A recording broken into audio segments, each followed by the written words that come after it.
And he was excellent at it. What? Manipulation. He told me to come over here and look. We walking to school. Little bitty ass kid by ourselves. Down the same Schoolcraft Street.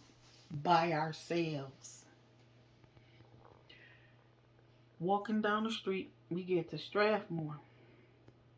There's a dog barking really furiously behind the fence. And in the alley, it's like a vacated alley between the backyards with a pile of trees and leaves that every year I guess somebody cut them down and dumped them back there. He climbed the fence and was fucking with the dog. Like, just like the dog was in the backyard, but in between the backyards was another fenced area. He climbed over in there and was fucking with the dog, annoying it.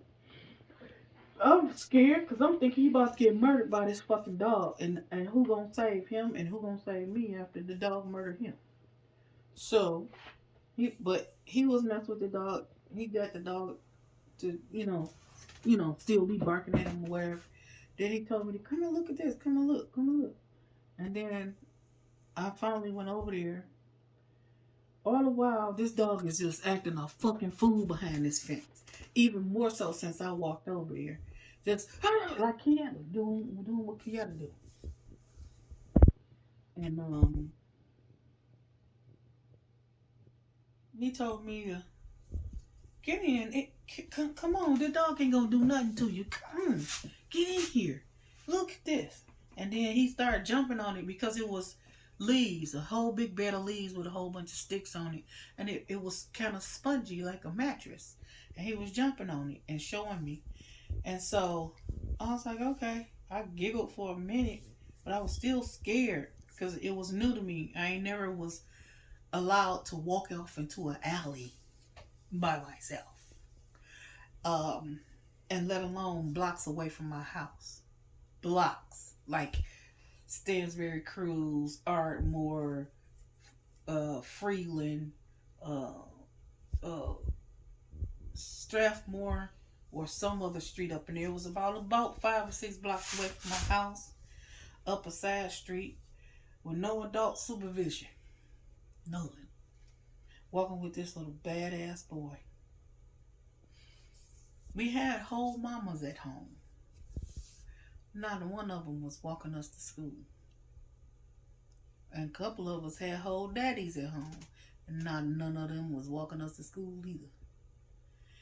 Brothers and sisters as well. Nobody was walking us. It was just me and him. Because his mama, his alcoholic mama, convinced my mama that it was okay for him to walk me to school alone.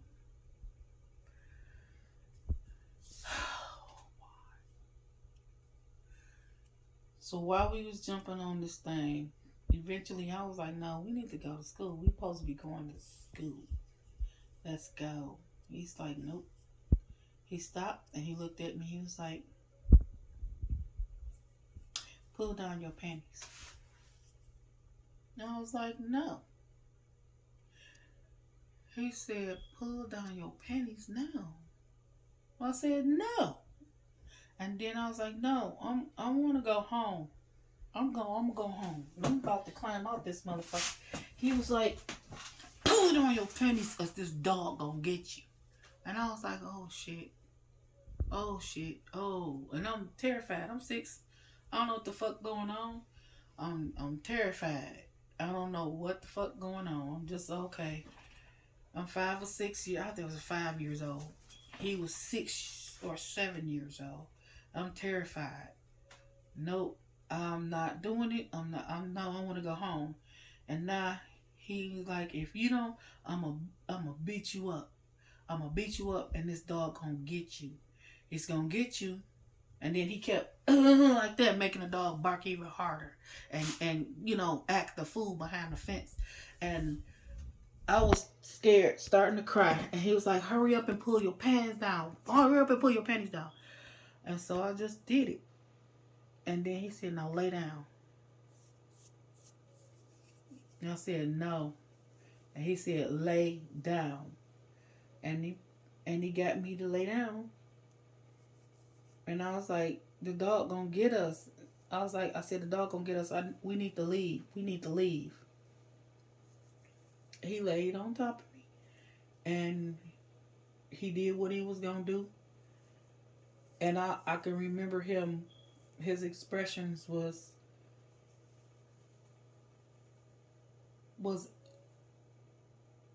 of pleasure. And voicing it, saying it. Ooh. And I'm like, how? Why? What is this shit? What is going on? I'm crying. It hurts. I'm crying. I'm laying on my back looking up at this dog. Because he's over my head now. I'm looking up at him. We're closer to the garage, the back of the garage on the next street than we is the dog house garage and the dog. And I'm just looking over there crying. I'm crying. I'm looking up. And I want him to get off of me and leave me alone. And he finally did. And so he helped me up. And I'm still crying and hurting now. So he helped me he helped me a little bit to pull my panties up and told me to pull them all the way up and hurry up and come on. But while I was there, I was screaming and crying for the duration of however long it took. Felt like it was forever. I heard a man yell, "Get out that alley!" And I'm like, bitch, where the fuck was you at when he was doing all this shit to me? I know you heard that fucking dog barking and shit. And I'm just like, trying to find this man's face. Ain't no man to see no man nowhere. But I'm hearing this angry voice yelling, echoing through the morning air to get out the alley. Get your ass out that alley. Get out the alley. And I'm looking around trying to find his face. And I was like, please help. I'm screaming. I want him to get off of me. And at this point, nobody. Still, get out the alley. Get out of there. Get off of her. And he said, this stupid little motherfucker, Grant McCoy, that's his name. He yelled out, shut the fuck up, to an adult. And he said, no, you shut up and get off of her. Get out that alley. And I was just screaming and crying. I know I was, because I hadn't stopped since he started forcing me to do anything. And I kept crying, and eventually he helped me get out the alley, and then the dude comes out. Tall, lanky, big afro, skinny. And he kept telling him, what's wrong with you? Why was you doing that to her? Where y'all supposed to be? And I was like, I want to go home. And he didn't take us home. He walked us to school. And I do believe that will save that man's life, because had he walked us home, I know my mama had a machete. And the machete is this long. I had started bleeding. I was bleeding in my underwear. Yeah, I don't think he could ever. And I actually felt sorry for him, because he couldn't really do anything about that situation. Because would nobody have believed a little boy did that to me? Not at that age. That was supposed to be the age of innocence. There wasn't no camcorders, and for poor people, it wasn't no camcorders and cell phones and ringtones and speakers and all this Bluetooth chippity chip. It wasn't none of that. We didn't have things like that. And it just was odd that this boy knew more about that than the average teenager. And he was very fluent in telling people where to go and how to get there with a dirty mouth. Just nasty. He was a wild. And he did that to his sister as well. And her name was Katrina McCoy. He had a big brother named Bobby and Robert. I don't know if his last name was McCoy too, But his other big brother was JoJo. Uh, Jonah Lee Stringfield, his last name was. Because I think he had a different daddy. I know Bobby did. Bobby was mixed. He was a half white black man. But he was butterscotch colored. And he had hair like yours. It wasn't stringy or fine or anything. Poofed out or anything like that. Like this. It was short. It was always kept short too. And he never stayed around there because Jimmy, the dad in the situation, he was fucking raging. If you ever know what raging means, he was a raging alcoholic, and he always beat Dolly ass. He put her in the hospital more times than she could remember. He beat her one night. And she cut her foot open. It was bad. And she hobbled across the street over to our house to get him to stop. My mama let her in and sit at the table. We called the police. And he kept banging. I think he banged on our door and busted out our window too, trying to get to her. And what only thing that scared him off was my father was an army man, so she said she was gonna call her husband back from work, and he ain't gonna be happy cutting his money off like that to get off work and come out here and have to handle him. So he left. He finally left, and eventually they caught up with him and arrested him and took him to jail. But Dolly came over that night drinking and smoking a cigarette, Pall Mall Golds, Virginia Slims, and shit. She could smoke anything she fucking got her hands on. It could have been a broomstick. That motherfucker was a smoke, and it was all nerves. And she stayed 120 proof all the fucking time. I mean, she wasn't if she had coffee, it was vodka in it. If she had a cup of juice, it was vodka in it. Her baby boy, Little Jimmy, we called him Little Jimmy, he was born fetal alcohol syndrome. And the bitch would put vodka in his bottle. She wouldn't put just a little bit. A baby bottle, she would put a fucking full bottle of vodka, and that's it. And hand it to him. Because if you didn't, he would scream and cry. He would cry until he passed the fuck out. And at times he could have had an aneurysm from being that way. And that's the only thing that calmed him to a level of function. And I looked at her and I'm watching her pour this shit. This a whole baby bottle. This a whole baby bottle. She filled that bitch up with vodka. I was like, damn. Grant was sneaking her stuff too. And I was crazy about that boy. I don't know why I had an attraction to him after that day had happened. It was maddening to me and I hated him. But I didn't know why. Also, that motherfucker had roaches in his head.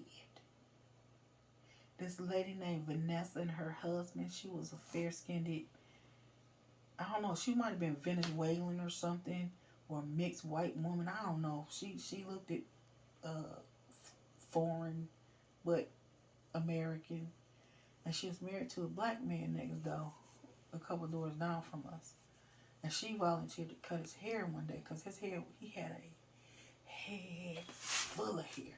And his mama kept trying to catch him. Miss Dolly is her name. I never knew her real name. They only called her Dolly, so it could have been her real name.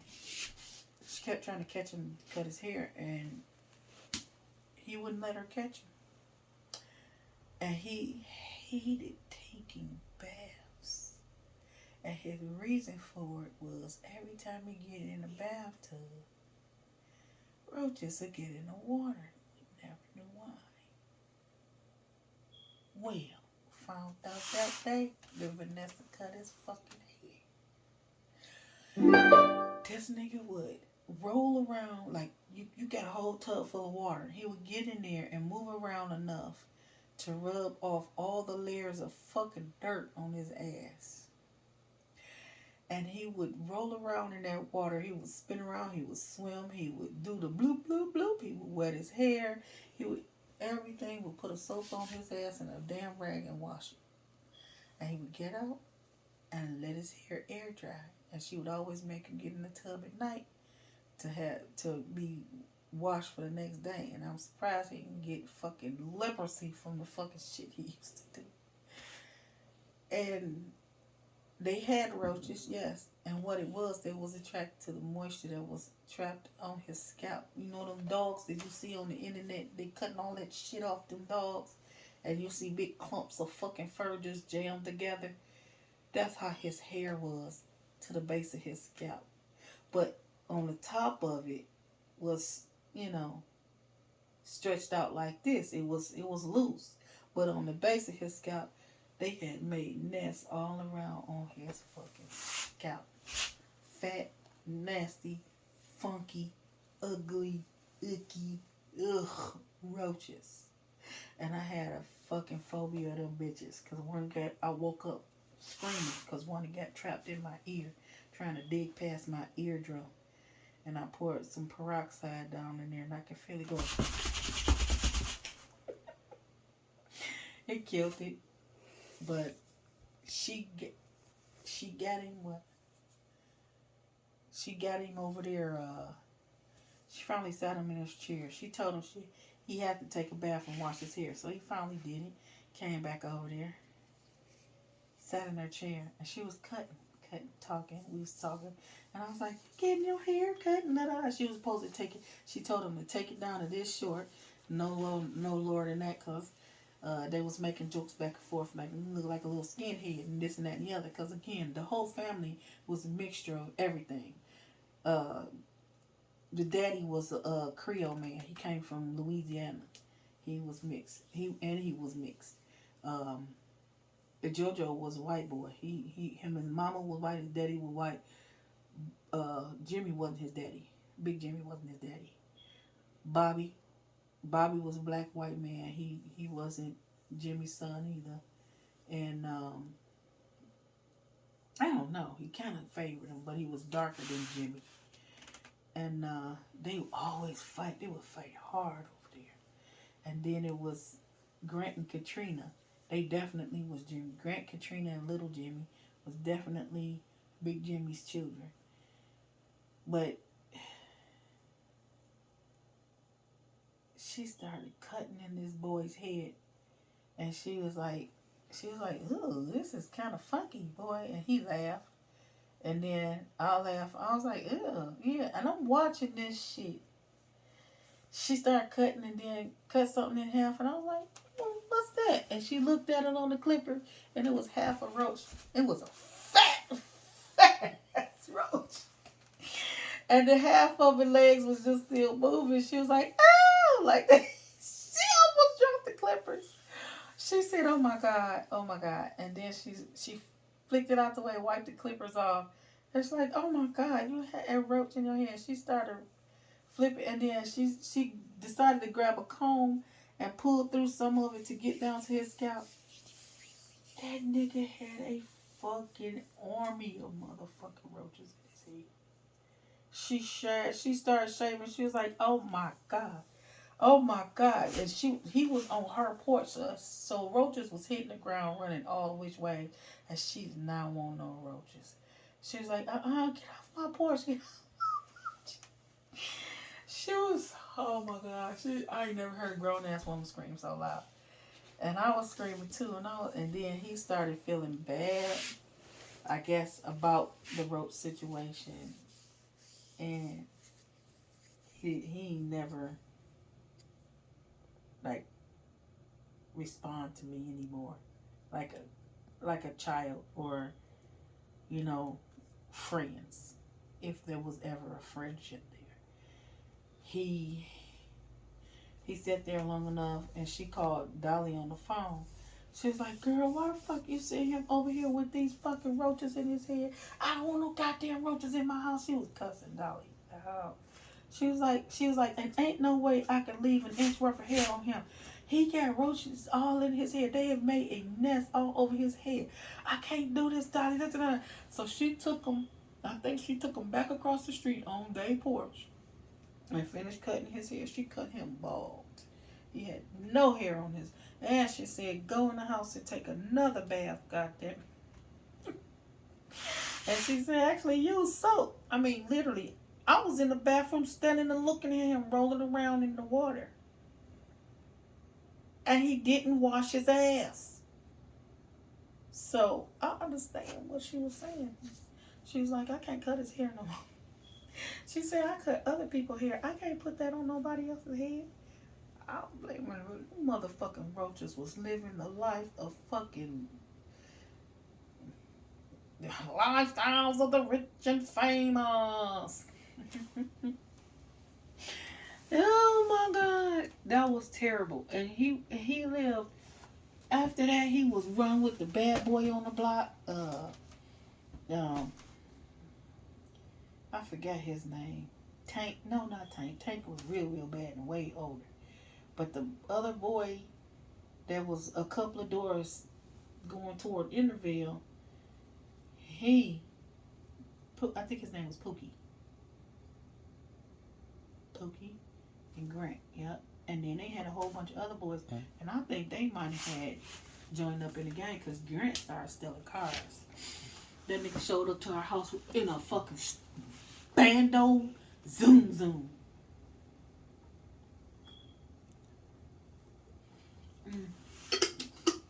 He showed up. I'm so sorry. He showed up to the house in a stolen vehicle. Dashboard all around the steering wheel. Told the fuck out. Told my son, come on, we'll take you to the store. He got me twisted because I ain't jumping out of shit running nowhere. We asked him to go to the store. I think he did and came back. That boy was a mess. And I know he got shot. He grew up to be a handsome man, but the shit he did back then was fucked up real bad. He dead now. Last time I heard, two of my sisters and my brother told me he had passed away from AIDS. Of all shits. I thought somebody was shot him to death.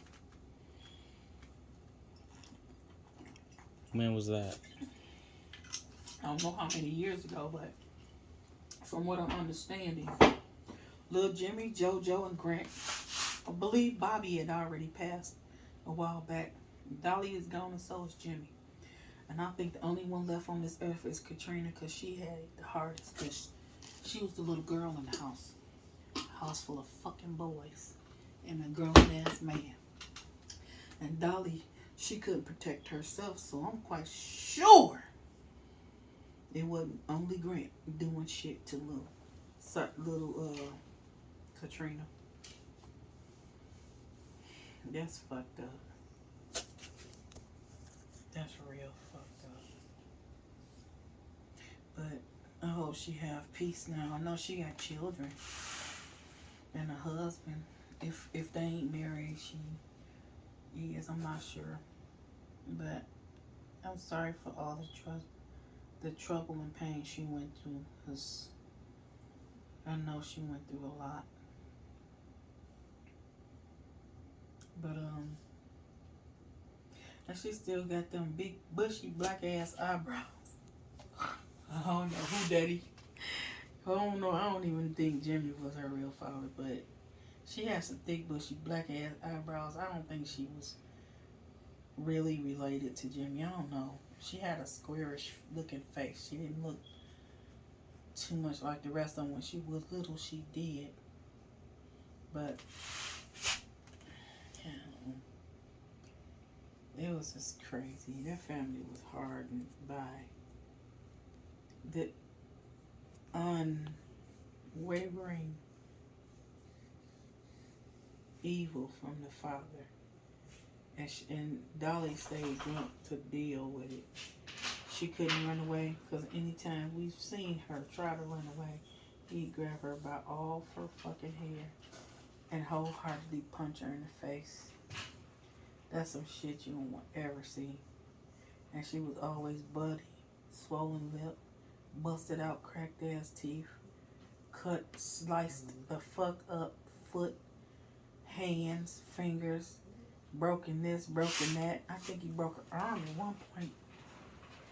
But damn it, if she couldn't cook, she'd get in that bitch ass kicking and cook. She cooked squid, she cooked fish, she cooked fucking possum, she can cook some shit. And I tried some octopus over there. It was good and squishy and chewy and shit.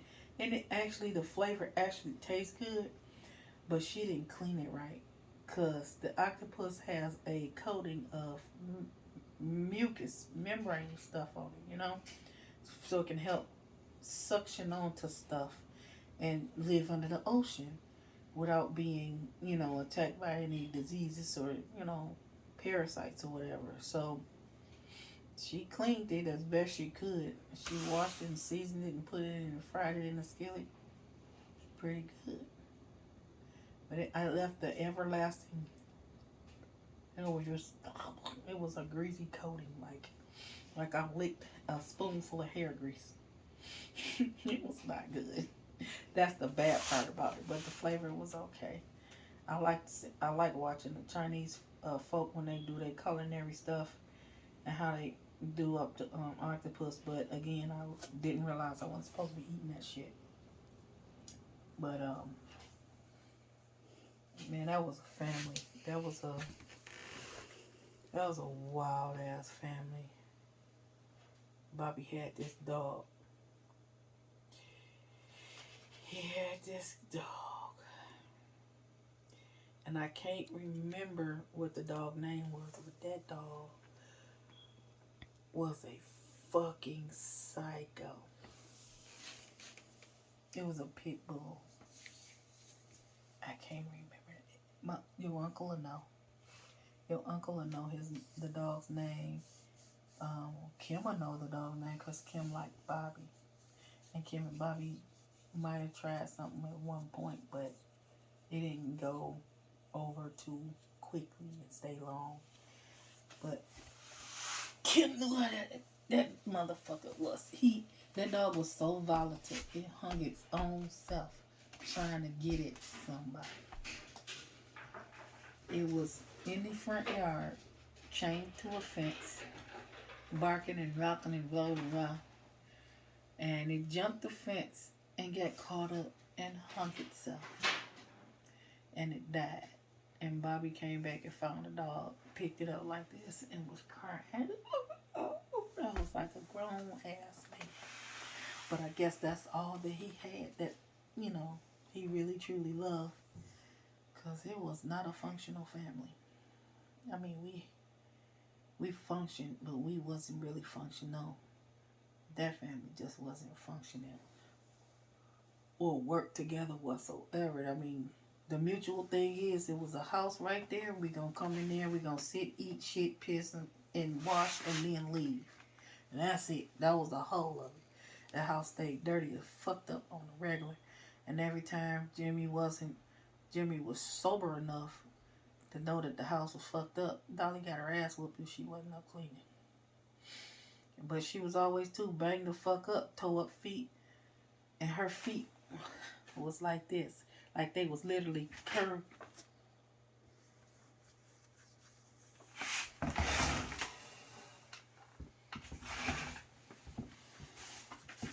Her feet was literally curved in the opposite direction.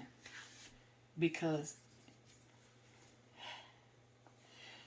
the woman never was even showed how to put on her shoes properly. And she put them on any way she wanted to when she was little. And she wore opposite shoes all her life that her feet literally was turned outwards. Like they was fucking curved the opposite way they supposed to be curved anyway. Like your shoes is set up. And that's just how fucked up that family had got. I mean, it didn't bother her long. As long as she had her liquor, her vodka, she had money for that. She would get her hair and nails done sometimes, but he would beat that shit off of her. I mean, she didn't. She needed. I don't know what she was for Jimmy, but he had her locked and loaded, and there wasn't shit she could do about it. And she was there for that motherfucker. She was there for him. I don't see how, and I don't see why.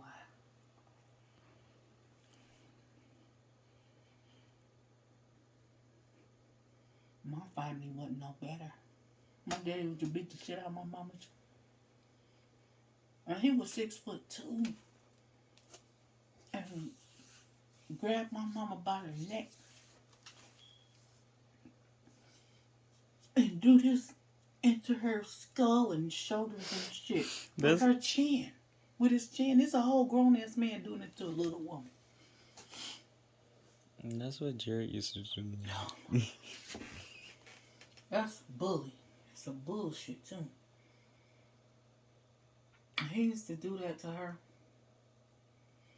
And when he really was fighting her and biting her and punching, like, cause he knew if he punched her, he'd probably take my mom out. So he would do all that, and he would also put his whole weight on her and take his feet off the floor. If I was her, I would have put a knife in his ass.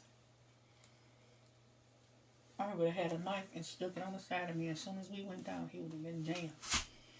He done been cut before. He done had plenty of guns put on. My daddy was an ass.